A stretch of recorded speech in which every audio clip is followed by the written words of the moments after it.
What should people know about the FDA? This is a regulatory agency. Its primary job is to enforce the Food, Drug, and Cosmetic Act. But it's also the oldest consumer protection agency now in the country. So it can be seen as an enforcement agency and as a consumer protection agency. It regulates substances in the form of foods and drugs and cosmetics and medical devices. And it regulates words in the form of the labeling and the labels used for those products. The FDA regulates many things. At the same time, there are many other things they don't regulate. And if you want to worry about what it's doing and not doing, you have to take a look. The FDA regulates most food and food additives, drugs, and products that make health claims. It also regulates cosmetics and skincare products. It regulates medical devices and radiation-emitting products, including DVD players and cell phones. It's responsible for vaccines and the blood supply, as well as foods and medicines for animals. Because its job is investigating and prosecuting health fraud, it's been part of almost every public health debate in the past 100 years.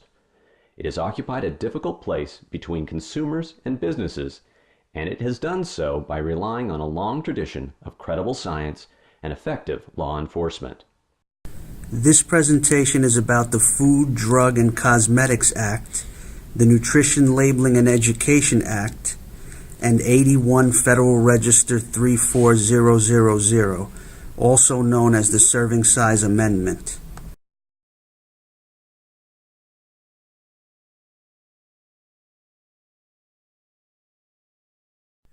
Congress passed these laws with the ultimate goal of making it easier for the general public to make better informed food choices.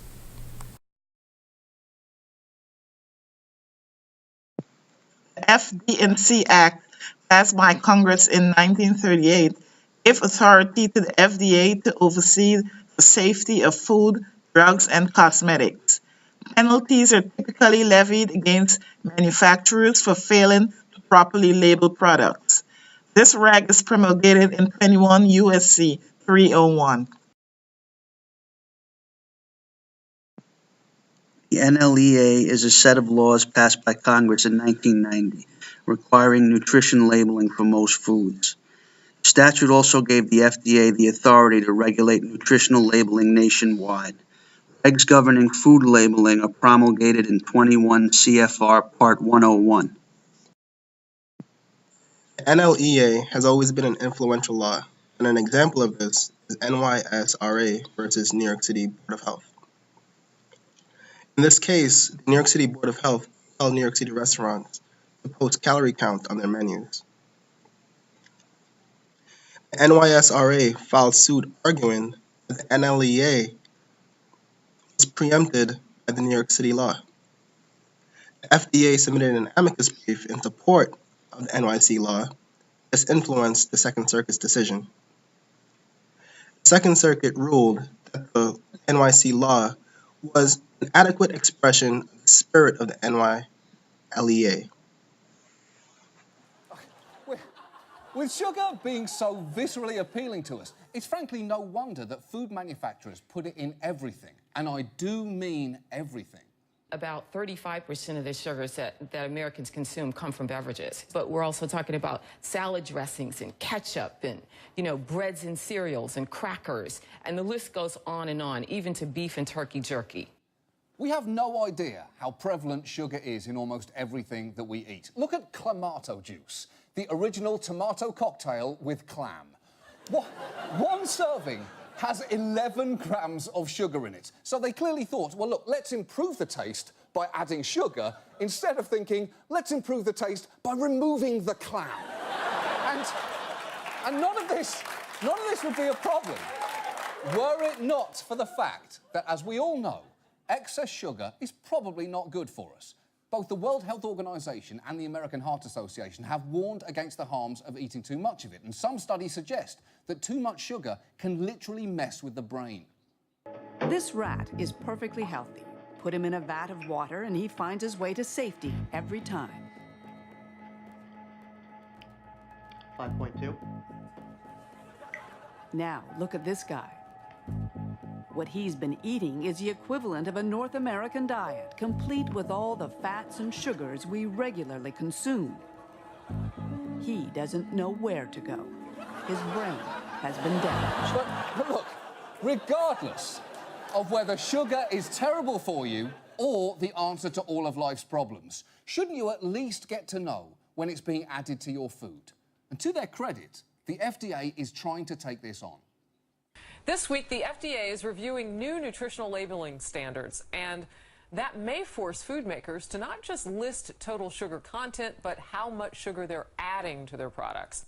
Yes, the FDA is trying to get an added sugar category onto their food labels, which is fine, as long as it doesn't distract them from forcing honeycomb cereal to reveal what in God's name their old mascot was. What the f*** was that? It looked like some kind of tumbleweed made of merkins. But look, being forced to reveal how much sugar you are adding to people's food might seem pretty mild, but there is no way the food manufacturing industry is going to let that happen. The FDA has been swarmed with letters from every conceivable product, from the National Yogurt Association to the National Frozen Pizza Institute to multiple representatives of the cranberry industry. Now, which is why this proposed FDA food label is completely missing the point, because if they really want us to understand how much sugar is in our food, they need to find a measurement we can immediately grasp. In May 2016, new labeling regs were put into place by the FDA. This includes changing and removing text from the previous nutrition facts label, as well as updating info for the daily values of nutrients.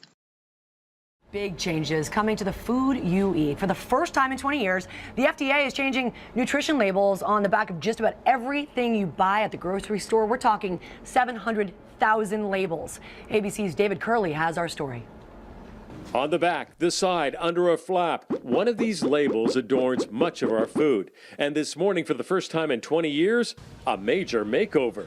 This is what you see now. And this is what you may be seeing in the future. The calorie count will be much bigger. A new category, added sugars, what some call empty calories that you should avoid, will be right there on the label.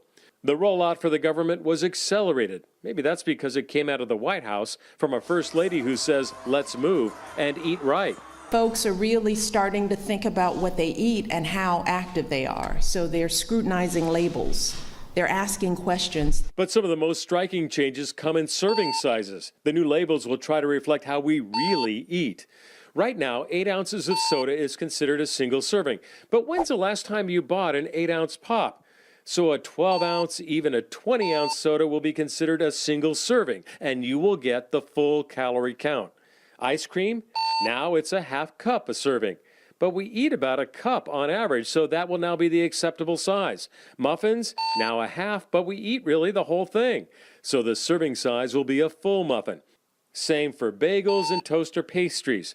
But yogurt, it's going down. Right now, it's 8 ounces, but we eat those 6-ounce cups, so the serving size will be reduced. The new label is aimed at trying to help people manage calorie intake, not eat too much sugar, and eat more healthfully. This is about obesity and trying to cut it. Vitamin D and potassium will be added to some of these labels. Now, even though the White House says this makes a lot of sense, there's undoubtedly going to be some pushback. You could see some of these labels in the next year. They could be mandatory, would be mandatory within the next 2 years. A 90-day comment period for grocers and manufacturers, George. That could create a lot of change. Okay, David, thanks very much. Some notable changes will be bold text and including added sugars. This is aimed to help consumers maintain healthy dietary practices. These regs are promulgated in Section 101.9. FDA has updated the format of the nutrition facts chart. For example, the fonts for serving size and calories per serving are bigger and bolder, and the calories from VAT have been removed. FDA has also increased the font size, 4 servings per container. Added sugars are now displayed on a separate line and represent a daily value. FDA added vitamin D and potassium to the required list of nutrients, while vitamin A and vitamin C were made optional. The new rules also update the formulas for daily values of sodium, dietary fiber, and vitamin D. FDA now requires the amount of each nutrient to be declared in micrograms and milligrams, in addition to the percent daily value. To better represent average U.S. consumption, FDA has changed what defines a serving size for certain foods. For example, many 20-ounce bottles of soda are currently labeled as 2 servings. The new rules require 20-ounce sodas to be labeled as 1 serving. Products that may be consumed in either one or multiple sittings may be required to bear a dual-column label that identifies calories and nutrient information for both per serving and per package or unit. Originally, the compliance deadline for most food labelers to incorporate FDA's new requirements on their labels was July 26, 2018. In September 2017, FDA proposed to extend the deadline to January 1, 2020, because industry expressed significant concern about their ability to update all their labels on time. On March 2nd, 2018, the FDA released an NOPR advising food manufacturers of their intent to put this symbol next to the added sugar column in an effort to give clarification to food consumers. The FDA is taking this action in response to concerns from stakeholders that consumers might misinterpret the added sugars declaration to mean that non-endogenous sweeteners, such as corn syrup or cane sugar, have been added to the pure product.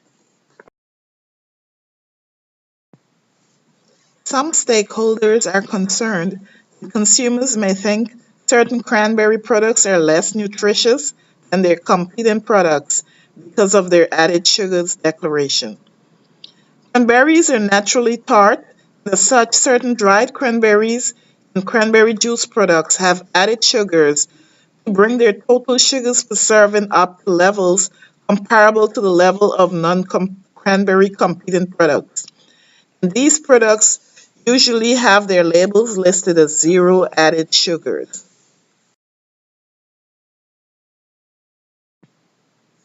We encourage you to visit the Federal Register and make a comment about the latest proposed rule, which will offer further guidance around food labels to food manufacturers.